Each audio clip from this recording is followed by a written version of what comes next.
안녕하세요, 여러분. 오늘은 동양 철학의 거장이신 공자님의 삶의 지혜를 현대적으로 풀어보는 시간을 가져보겠습니다. 2500년이 넘는 시간을 넘어 그의 가르침이 여전히 우리에게 깊은 울림을 주는 이유는 무엇일까요? 함께 공자님의 인생 조언 속으로 빠져보시죠. 첫 번째 조언은 인입니다. 인은 인간에 대한 근본적인 사랑과 존중을 의미합니다. 현대사회에서는 타인에 대한 배려, 이해, 신뢰와 협력의 바탕이 되죠. 삭막하게 느껴지는 세상 속에서도 인을 실천하며 따뜻한 사회를 만들어갈 수 있습니다. 작은 친절, 긍정적인 말 한마디가 세상을 바꾸는 시작이 될 수 있습니다. 두 번째는 의입니다. 이는 옳고 그름을 판단하는 정의로운 마음을 뜻합니다. 공자는 사회 공동체의 이익을 우선시하고 도덕적인 행동을 강조했습니다. 우리 사회에 만연한 불공정과 부조리에 맞서 싸우고 정의를 실현하려는 노력이 바로 이의 실천입니다. 손해를 보더라도 올바른 길을 선택하는 용기가 필요합니다.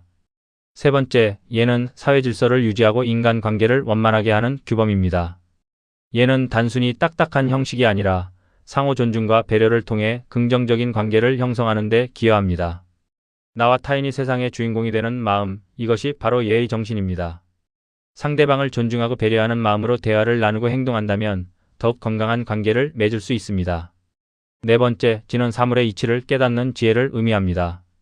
공자는 끊임없이 배우고 성찰하며 변화에 유연하게 대처하는 능력을 강조했습니다. 급변하는 시대 속에서 지는 우리에게 나침반과 같은 역할을 합니다. 새로운 지식을 습득하고 다양한 관점을 이해하며 스스로 질문하고 답을 찾아가는 과정이 중요합니다.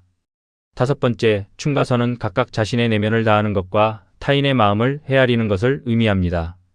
이는 개인의 수양을 넘어 공동체에 헌신하는 가치를 강조합니다.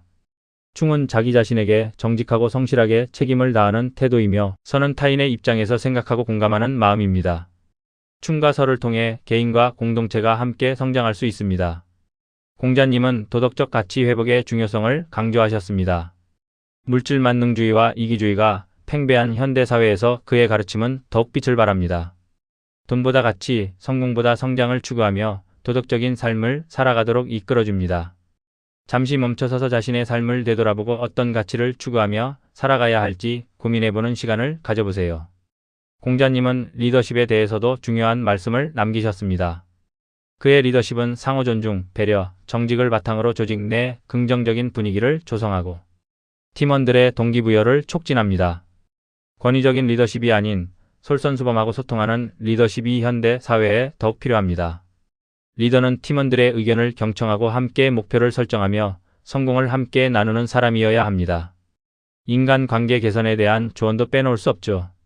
공자님의 가르침은 가족, 친구, 직장 동료와의 관계에서 신뢰와 존중을 구축하는 데 도움을 줍니다. 상대방의 장점을 발견하고 칭찬하며 서로의 부족한 부분을 채워주는 관계가 건강한 관계입니다. 갈등이 발생했을 때는 감정적으로 대응하기보다는 이성적으로 대화하고 서로의 입장을 이해하려고 노력해야 합니다. 정신적 풍요를 추구하라고 공자님은 말씀하셨습니다. 그의 지혜는 현대인의 정신적 고통을 극복하고 진정한 행복을 추구하는 데 방향성을 제시합니다. 물질적인 풍요로움만으로는 채울 수 없는 공허함을 느끼는 현대인들에게 공자님의 가르침은 마음의 평화를 가져다 줍니다. 명상, 독서, 자연과의 교감 등을 통해 내면의 목소리에 귀 기울이고 정신적인 풍요로움을 추구해야 합니다. 공자님과 맹자님의 경제관은 현대 사회에 시사하는 바가 큽니다. 단순히 돈을 많이 버는 것보다 어떻게 돈을 벌고 어떻게 사용하는지가 더 중요합니다.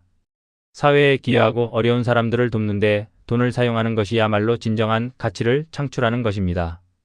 윤리적인 소비, 사회적 기업 투자 등을 통해 경제활동이 사회 전체에 긍정적인 영향을 미치도록 해야 합니다. 관계의 핵심은 예의와 존중, 그리고 내면의 절제에서 비롯된다는 사실을 잊지 마세요. 아무리 가까운 사이라도 예의를 지키고 존중하는 마음을 표현해야 합니다. 자신의 감정을 절제하고 타인에게 상처 주는 말을 삼가는 것이 중요합니다. 서로를 배려하고 존중하는 마음으로 대할 때 더욱 깊고 의미 있는 관계를 맺을 수 있습니다. 공자님은 비판적 수용의 중요성 또한 강조하셨습니다. 그의 가르침을 맹목적으로 따르기보다는 현대 사회의 맥락에 맞춰 비판적으로 사고하고 적용해야 합니다. 과거의 텍스트를 현재의 지혜로 만들기 위해서는 끊임없는 토론과 고민이 필요합니다. 무조건적인 수용은 오히려 독이 될 수 있습니다.